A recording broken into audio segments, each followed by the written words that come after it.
प्रयागराज कर्नलगंज थाना इलाके में हुई छात्रा की हत्या का खुलासा हो गया है। एसओजी और कर्नलगंज की पुलिस ने हत्या में शामिल 3 अभियुक्तों को गिरफ्तार किया है। पुलिस लाइन में प्रेस कॉन्फ्रेंस में एसएसपी अजय कुमार ने बताया कि बीए सेकेंड ईयर की छात्रा और उसी क्लास में पढ़ने वाले छात्र अमन सिंह से ऑनलाइन क्लास होने के दौरान दोनों का नंबर आदान प्रदान हुआ और इनकी आपस में बातचीत शुरू हुई। लेकिन छात्र लड़की पर हमेशा शक करता रहता था और भद्दी भद्दी गालियां भी देता था। छात्रा के मना करने पर भी वो नहीं माना और किताब देने के बहाने छात्रा को बुलाया और आपस में कहासुनी शुरू हुई। लेकिन युवक ने उससे कुछ पर्सनल बात करने के लिए आईआईटी ग्राउंड के पास झाड़ियों में बुला लिया और कुछ देर तक बातचीत करने के बाद लड़की का मुंह बंद कर दिया और उस दौरान लड़की बेहोश हो गई। उसके साथ युवक ने दुष्कर्म भी किया और पास में स्थित कुएं में उसे फेंक दिया और वहां से भाग निकला। पुलिस का कहना है कि छात्र छात्रा पर शक करता था, इसी के चलते उसने उसकी हत्या कर दी। अमन सिंह के साथ हत्या और शव को गायब कराने में शामिल 2 दोस्तों को भी गिरफ्तार कर लिया गया है। लड़की को बहाने से किताब लेने और देने के बहाने से बबूल की झाड़ियों की तरफ बुलाया गया। उसको वहाँ से एक सुनसान जगह पे कुआं है, उसके पास ले जा कर के उससे बातचीत की गई। उसके बाद चूँकि वो लड़का उस पर शंका करता था लड़की पर, इस कारण से उसमें हॉट टॉक शुरू हुआ, वहाँ पे मारपीट शुरू हुई। उसके बाद उस लड़के ने बहुत चालाकी से पीछे मुड़ करके उस लड़की का मुंह दबा दिया, नाक दबा दिया, जिससे वो बेहोश होकर मूर्छित हो गई। उसके बाद उसके साथ दुराचार किया।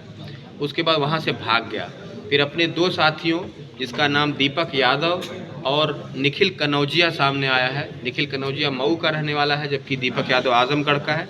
उनकी मदद से उस लड़की को लाश को ठिकाने लगाने का काम किया। साथ ही साथ उस लड़की का बैग जो वहाँ कुएं के पास था, उसको भी कुएं में फेंक दिया।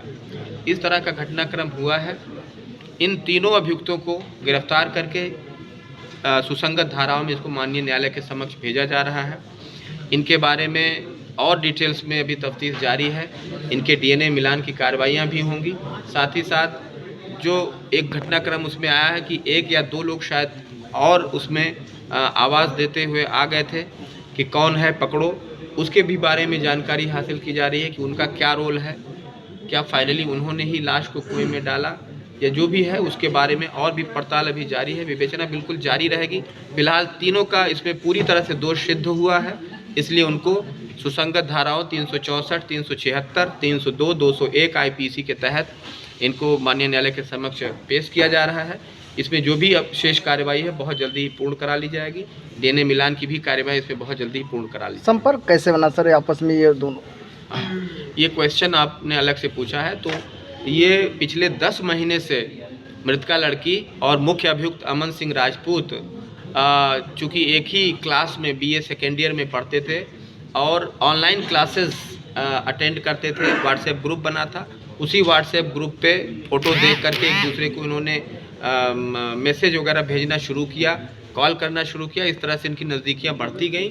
लेकिन पिछले 2-3 महीनों से अमन सिंह राजपूत लड़की पे शंका करने लगा कि ये और लड़कों से बात करती है। इस तरह का बेबुनियाद आरोप लगा के शंका और लड़ाई में जारी हो गई थी और उसी के सिलसिले में झांसे से बहाने से इन्होंने बुला करके इस तरह की घटना को अंजाम दिया है।